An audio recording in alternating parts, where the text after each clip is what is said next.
Hi, welcome to my studio. Isn't it wonderful that boiled wool is back in fashion?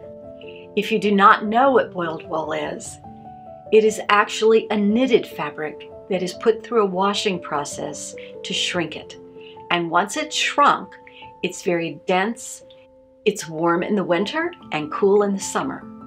Boiled wool is known to have existed in medieval times and possibly as far back as 6,500 years BCE. It was actually used to protect weapons for soldiers. Recently, I found this beautiful dark bottle green boiled wool, and I bought enough to make a coat. There's a lot of joy in working with this fabric because you do not have to finish the seams. You don't line the coat. You don't need to make facings. Collars can be one layer. It goes on and on. It's a great fabric to use if you're somewhat of a beginner or advanced. Let me show you some examples. This coat has raw edges all the way around. This coat, the seams are on the outside, and this man's jacket is not lined. In this jacket, we can see all the darts and seams are overlapped and stitched. The only normal seam is the forearm of the sleeve. The back is also overlapped and stitched. Again, overlapping and stitching. I decided to make a simple A-line coat, and this is how I went about it. I took a jacket that I've been very happy with. I measured the back shoulders across the chest, depth of the armhole, and bicep. These measurements I'll use for my coat. Starting with my torso sloper, I drew a French dart from the apex to above the waist. I made the fisheye darts half the width that they were, and I closed the shoulder dart, straightening the shoulder and adding seam allowance. I lowered the armhole 1/2 inch and extended the body 1/2 inch. That would give me 2 inches additional. Add an extension for buttons and buttonholes. Cut out the dart except for seam allowance. Draft the pocket pattern. Make a Peter Pan collar. Adjust to the sleeve sloper to fit the new armhole measurement.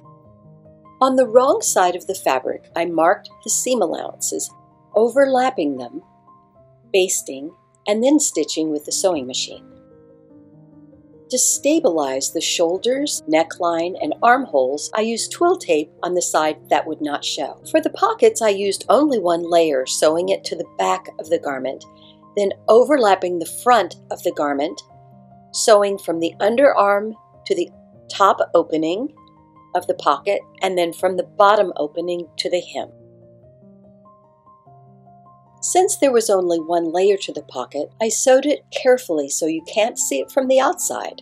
And for a little extra stability, I sewed all of the seams down by hand on the inside. The only standard right sides together seam that I made was the underarm sleeve seam. Wanting the coat to be versatile, I could use plain buttons, fancier buttons, or really beautiful dressy buttons. And this is what I chose. Using button safety pins, I can remove these buttons and use something else when I want to. And here is my coat.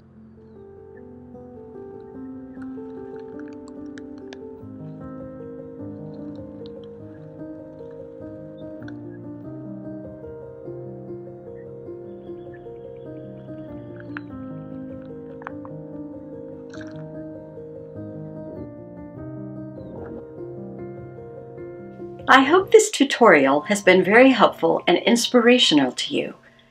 It's very easy to use your torso sloper to make a simple coat. I'll leave some links in the description box as to where the fabric was purchased and also tutorials that might help you with the sleeve or the collar. See you next time.